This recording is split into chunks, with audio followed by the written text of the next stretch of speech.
The disease of diabetes, well, it's a disease of the pancreas. Your body does not produce enough insulin, or your body does not utilize the insulin that you produce in an effective manner, so the blood sugars increase.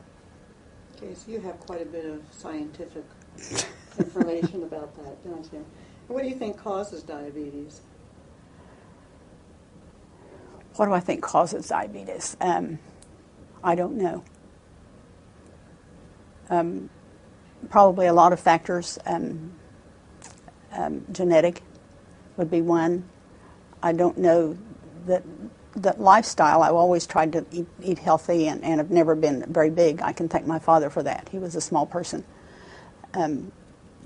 So I'm not really sure. Okay. Do you think that there are some specific risk factors? Yes, I think there are specific risk factors. One would be your genetic makeup. I have no control over my parents.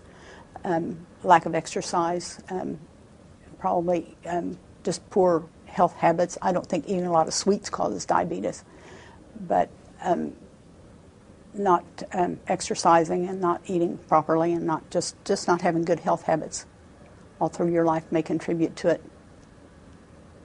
And you said you have diabetes, and I you've do. had it for a long time. I have. Mm-hmm. So can you explain what you've done to really take care of yourself over the years? Well, I've tried to keep my exercise level up, and I try to eat healthy. Let me just stop you a minute. Okay. With your exercise level, how do you do that? How do you... Lift weights, do some cardio work. I belong to the Life Center, but I've had some surgery on my foot, so the last year that's been kind of iffy. Do some exercises at home, lift and stretch. And how often do you do it? Try to daily, but I'm not always daily. 3 or 4 times a week. Okay. And then you said something about diet? I do. I kind of watch what I eat. I'm a little carbohydrate sensitive, so even what they suggest for diabetics, carbohydrate-wise, is a little much for me. So a lower carb than they recommend is better for me. So what is your, on a daily basis, what does your diet look like?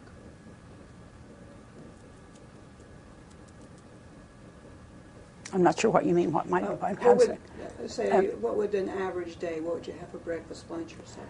What would I have for breakfast? Well, this morning I had a mini bagel with some agave nectar on it, but I found out that it shot my blood sugar up, and that was like 24 carbs. Sometimes a low-carb slim fast drink for breakfast, and a lot of times that's in the car on my way from here to there. Mm-hmm. Lunch would be a sandwich with the low-calorie bread, but since Sara Lee's bought the bread company, they've changed it, and that's a little high in carbs for me. But that, it's a lower carb, so you can have 2 slices of bread rather than 1, with maybe some low-fat turkey. Sometimes a few chips or corn chips, and maybe some fruit. Do you think about portion size? I do think about portion size, and that's why the low-calorie bread rather than the regular bread. I try to eat whole wheat bread and whole grains rather than white bread. I do think about portion size. And if I find something has made my blood sugar go up, like the bagel this morning, I probably now will just have half of one of those mini bagels rather than a whole one. Okay, what do you think are the most... That's okay. What do you think are the most important things a person with diabetes should do to control the disease? You want to get into my nursing? The diabetes is a balance between medicine, exercise, and food. So if I can control it with exercise and food, then I don't have the medication, so I don't have the side effects. And if I really watch what I eat, I can control it that way. But that's really hard. It's really hard. We have a good-sized family, so there's a lot of birthdays. Impossible to go to a birthday party and not have a little piece of birthday cake. Very fast lifestyle. lots of demands on your time, so there's not time to prepare a meal and sit down and eat. So a lot of it is trying to make good choices in the fast food chains, and that's a little hard to do. Can be done, but it's hard to do. Tell me what you think about the roles family members play in helping you control your diabetes. Well, I think it's important for family members to know you have diabetes, especially if you're on medication where your blood sugars might drop. They need to know what to do. Support, especially at mealtime. If you're eating out, we had trouble traveling and stopping at places where there was something that I could have. So if they don't insist on McDonald's or something, it's better now than it was, several years ago. But I think it's very important for them to understand that there are dietary restrictions. And it also is important for them to understand that my having diabetes puts them at risk and their children at risk. So that they need to watch and develop healthy lifestyles and also be checked periodically for diabetes. So who in your family actually gives you that support?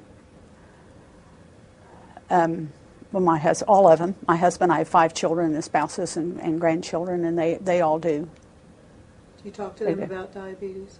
I do. I do, and I make sure that they're checked at least once a year, either at a health fair or at at their doctor's office. And it's kind of a joke at our house. Anytime anybody gets sick, Mom says, check your blood sugar. Are there ways that your friends can offer support? Probably in the same ways, to not insist on a lot of rich foods, and because mine's mostly dietary and exercise. So I do take Amaryl. If my blood sugar's up, I do have lows with that, so I have to be really careful after I've taken an Amaryl that I eat. Do you talk to your friends about diabetes? Is it something y'all discuss? It's something we discuss at times. They don't feel when I walk in we're going to talk about diabetes, but they're aware. Some are. Some of my friends may not be aware. We've done some health fairs at church, and I talk to people at church, and several people at church come to me and ask questions about diabetes. So when you have those big covered dish dinners? Well, I try to take something that's sugar-free or low. No, we just kind of know to stay away from it or have just a tiny portion. Are there things that your neighbors or other people in the community could do to support you and other people with diabetes better? I don't really know. I'm pretty independent. I just go ahead and do. Mm-hmm. And if they ask, why are you doing this, then I tell. If they don't ask, I don't tell. So talk to me a little bit about things in your community that might be changed to help prevent type 2 diabetes. Well, I've been working with the coalition, so we're thinking about that, things in the community that could be changed. I think railroad tracks could be taken out, that they're not used anymore, and those paths paved for bike paths or walking paths. But the community I live in Wheelersburg. We live in a subdivision that has one road in and out. So it's a circle that's a mile. So it's easy to walk. Traffic is light through the day. It's kind of heavy in the morning, and then when people get off in the evening. Not a lot of dogs. If there are, they just come to the edge. So there are 3 or 4 subdivisions around us that have kind of the same thing. So that's easy to walk. Our school has a track. You can use that. There's a skating rink, and that's open sometimes in the morning for people to go in and walk. So it's kind of easy in our neighborhood. So there's some things. There's some things, right. We have a community park. We also have a community pool. Mm-hmm. A lot of those have been closed now, but there's a community pool. So there are places. Do you walk by yourself, or do you walk? I walk by myself. Do you? What about, you mainly have talked about exercise. Are there any other things that the community might do to help support those with type 2 diabetes or prevent it? I'll make sure the fast food places have healthy choices too. Are you finding that? I'm finding that. I'm fine with salads, though. They don't always have good dressings. Mm. So you just use a little bit or take it home and use your own dressing. Or you could take your own dressing. I know people that take their own dressings with them. I've never done that, but I know people that do. Okay. What kinds of things can the local schools do to prevent diabetes? There's a big push on now, and I guess it's financial, to do away with the physical education part. They don't have recesses anymore, and so they could improve that and have more recess time and make sure that the kids are active during recess time, that they don't just go sit. Or their phys ed program could be more active. Mm-hmm. In this county, there's not a lot of big workplaces or large industries, but No. there are some. Mm-hmm. What do you think workplaces might do to help their employees concentrate better on their own health?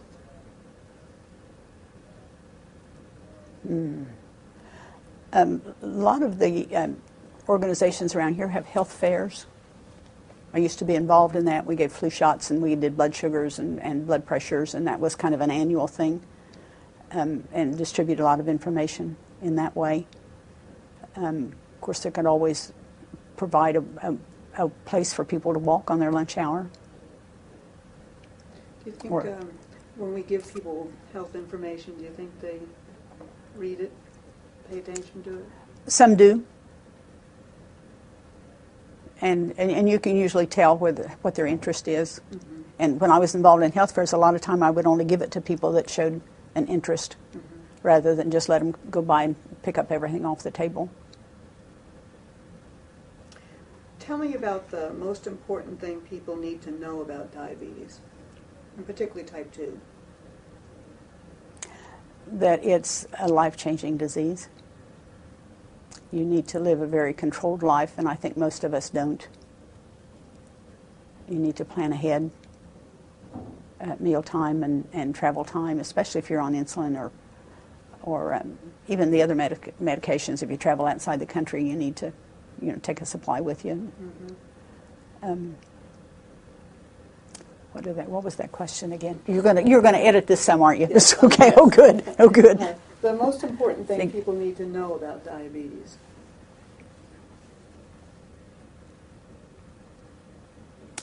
Well, that it's life-changing and it's lifelong. But now they're saying you can reverse some of the diabetes. We used to have don't record this part. We used to have a doctor here, a German doctor. He came in, he cured diabetes. Well, everybody laughed at him. Everybody laughed at him. Because if you have diabetes, you don't ever get over it. But now they're saying, you can reverse some of those things, and I know too that you can prolong the effects of it. Push it down the road a little bit and make it longer before the complications catch up with you. Mm-hmm. Do you think you have to have complications? I think if we live long enough, we will. But my mother was 101. She did have some kidney failure. Mm-hmm. How many years did she have diabetes? Oh, probably 40, 45. Long time. Mm-hmm. Long time. She was very compliant. If you were going to make changes in your own neighborhood or the county where you live to prevent diabetes, thinking about prevention now, what kinds of things might you do? If you ruled the world. If I ruled the world, I'd make doctors a little more aware. We heard a lot in health fairs, people that were on metformin or on some of the other sulfonylureas, that they didn't have sugar. Adamant that they did not have sugar, and I think the doctor that handed that prescription needs to tell that individual and make sure that they've been educated a little more. So people are getting medication for the disease, mm-hmm. but not being told they had the disease. Interesting. What kinds of things would you suggest to a workplace? To to a workplace. Well, the cafeteria can make sure that you can get a good diet. I had problems at the cafeteria when I was first diagnosed getting a diet. And that's here at the hospital? That was at the hospital. So what did you do? So I brought my own or got it when I went home. Do you think they've changed some things now? I don't know. Not really. They're still concerned with the masses, which is, I guess, what they have to be. Mm-hmm. But you would think you could go through a cafeteria line and pick out a healthy diet. Mm-hmm. So unless you want to eat salad all the time. Yeah. Do you belong to any groups besides the Diabetes Coalition group? For diabetes, no. No, just in general. Parkinson's support group. Okay. My husband has Parkinson's disease, so we belong to a support group. What about any women's groups or? No, active in my church. In your church. Mm-hmm. But I think I heard you say that your church really doesn't do anything special. No. Around diabetes. No. Okay, so if we don't. Let's just talk about your church group okay. for a moment. If you could suggest something to your church group about what they might do to really help, not just you, but other people who either have type 2 diabetes or the idea of preventing it, what would you suggest that they did?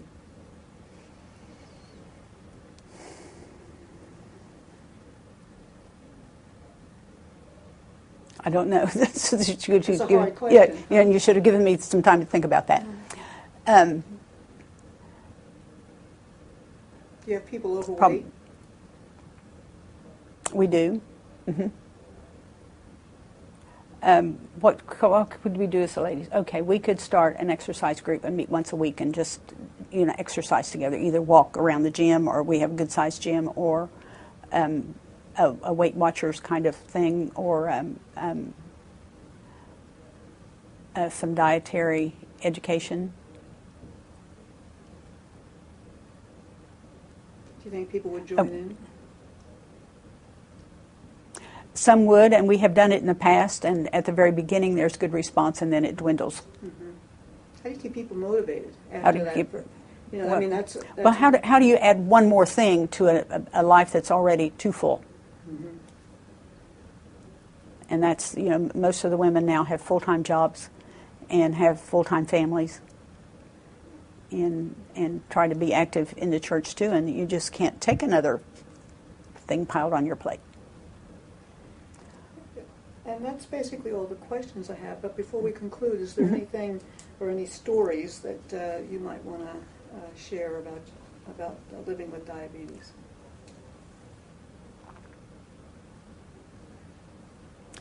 Not really. I have a husband who's type 2 diabetic that is non-compliant, and it's really hard to try to fix meals that he will eat. So you try to adhere, and he doesn't. He goes the other direction. He does. He goes to the gas station, or he goes to the fast food place. And so, or he requests me to fix things for him that are not good for him. And that's hard for me to prepare meals for him that he will eat that I know are not good for him. So you haven't told him he's supposed to live to 100 with you? I have. And he says, no way. Enough. All right, anything else you'd like to add? No. Anything else you'd like to ask? I think that's what we need. I've enjoyed working with you, and I've enjoyed working with the coalition and the sugar helpers. So what, other than probably Sharon Carver coercing you, what caused you to get interested in doing that? Well, I had recently retired, so I had some extra time. Was not ready to really give up nursing, and this is kind of in that field. I thought what would you say? And plus the fact that I have and my husband has, and I have all these children and grandchildren at risk. What would you say to people in the community who have not gotten involved in doing diabetes work with a coalition or prevention? Would you have a message for them? Not really. I'd have to think about that for a while. It would depend on the individual. I have talked to some and tried to get them, to be involved in sugar helpers, and they're just, again, people are so busy that they just can't take on another activity. Mm-hmm. Do you think it's something you can do in your everyday life, though? Part of what you're... Well, yes. It's a part of me. So it goes wherever I go and talks to whoever I talk to. And it's not always like a formal diabetes thing, but it's kind of with you all the time. It's part of your life. What kind of response do you get from people when you just talk to them about? Varied. Some are not interested, and some are very interested and want more information. Some say, "Oh, I didn't know you had that." I used to do diabetes education here in the hospital, and we just made short rounds. I'm here to see if there's any way I can help you since you're diabetic. And one lady says, "I am not diabetic. I am an individual who has diabetes. If somebody had cancer, you wouldn't call them a canceric. So don't call me diabetic." So I've been very careful since then to not call people diabetic. And not That was the pearl right there. Not make them their disease. That's a real important message, isn't it? It was. It really put me in my place. Mm-hmm.